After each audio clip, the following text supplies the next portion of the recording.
Baik, jangan lupa siapapun yang melakukan perjalanan melebihi dari 2 marhala, maka ada kemudahan bagi dirimu untuk bisa 1. Mengqashar sholat. Mengqashar sholat. Qashar itu artinya apa? Meringkas sholat. Tetapi yang bisa diringkas hanya bilangan 4, bukan bilangan 3. Itu dulu Rosid sebelum kesini, ya kan, itu sholat maghrib diringkas jadi 1,5. Subuh diringkas jadi 1 karena belum ngaji. Nah sekarang kamu sudah pernah belajar, maka mengqashar itu yang bilangan 4 jadi 2. Ya, berarti kalau kayak gitu yang boleh diqashar Duhur, asar, isya. Siapapun jika berada di wilayah perjalanan melebihi dari 2 marhala boleh pakai ini, ilmu qashar. Yang kedua, pakai ilmu menjamak. Ilmu menjamak. Apa ilmu menjamak itu? Mengumpulkan waktu sholat yang lain pada satu waktu. Apakah dikumpulkan ada di yang pertama atau yang di kedua, di pertama atau di akhir, ya kan? Ada istilah jamak takdim dan jamak takhir, ya. Yang bisa dijadikan jamak takdim, jamak takhir adalah duhur, asar, maghrib, isya. Subuh nggak bisa, mau ditarik kemana? Kejauhan subuh.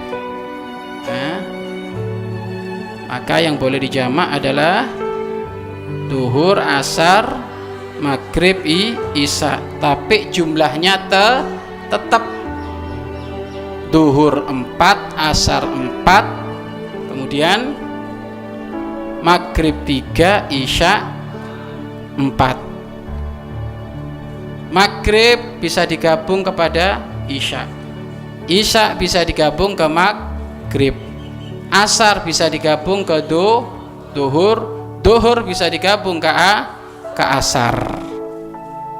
Nah ini. Kemudian yang ketiga, bisa jamak plus qashar, ya, bisa jamak plus qashar. Isya ke maghrib, maghribnya tetap 3, giliran sholat isyanya nanti 2, berarti jamak plus qashar. Atau asar ke duhur, duhur ke asar, jamak plus qashar, jadi 2, ya, 2. Adapun niatnya menjamak adalah di waktu pertama masuk. Kalau duhur, ya, masuk waktunya duhur, disitulah niat. Saya niat menjamak takhir dan qashar nanti ke asar, berarti jamak takhir, atau ke awal jamak takdim, ya. Nggak usah ribut niat itu di dalam hati, gampang, ya. Karena ada sebagian ribut lafadznya niat, akhirnya substansinya niat lupa karena ribut lafadznya niat. Lafadznya niat apa hukumnya? Sunnah. Melafadzkan niat itu hukumnya sunnah. Intinya niat itu di dalam hati, ya. Bahkan kalau kita nggak bisa jamak, nggak bisa qashar, nggak bisa jamak plus qashar, bisa sholat ada di kendaraanmu. Ayo, kurang apa tuh?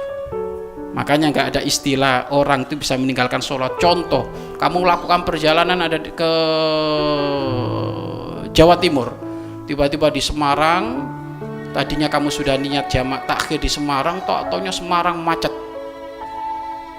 Semarang macet, turun sholat di jalan ganggu orang, masjid jauh, bagaimana?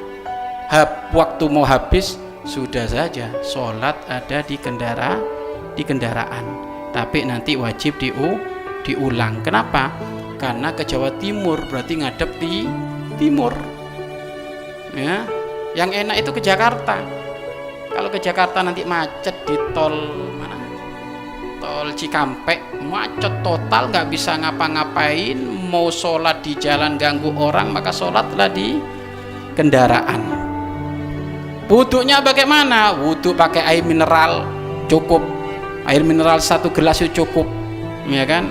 Makanya mumpung kamu nanti mudik itu dipakai itu ilmunya itu. Kamu nggak biasa, kita biasa sih naik pesawat tuh, kalau wudhu di pesawat itu cukup pakai air gelas itu, ya kan? Air gelas itu enak sudah, itu udah lebih itu, ya kan? Karena nggak biasa jadinya kayaknya repot. Makanya praktek nanti. Apalagi Wahid Koruro 1 botol, wah ini amber itu mandi besar itu. Ya kan, bang satu gelas aja bisa kok, gampang. Nah, bagaimana caranya? Tinggal kamu taruh air ada di tanganmu ini, iya kan? Kemudian taruh di mukamu, diratakan. Ya, selama belum kamu lepas, kamu muter-muter gitu sudah cukup itu. Sama seperti hanya mengguyur air ke muka. Kemudian keluarkan air lagi dari gelas tadi itu, kemudian usapin ke tanganmu sampai rata, ya seperti itu.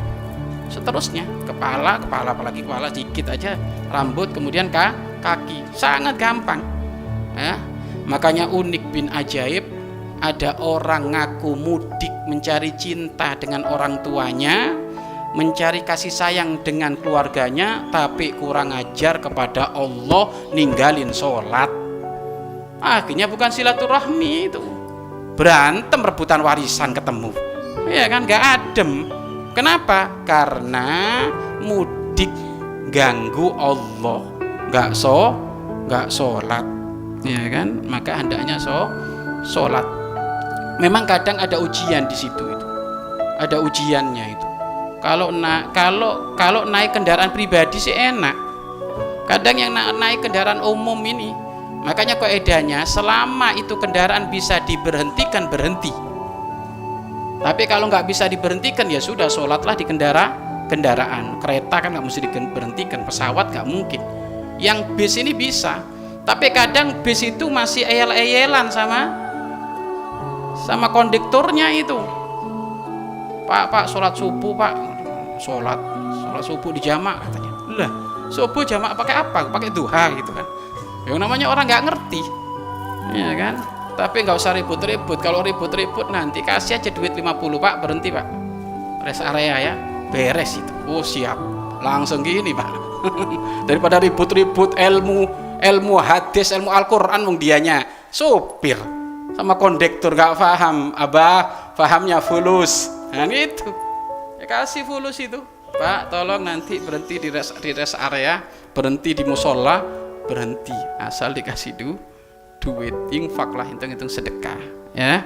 Jadi seperti itu ya, tolong diamalkan ini ya, jangan sampai meninggalkan sholat ya. Sholat orang bepergian itu sangat mudah diringankan oleh Allah Subhanahu wa ta'ala ya.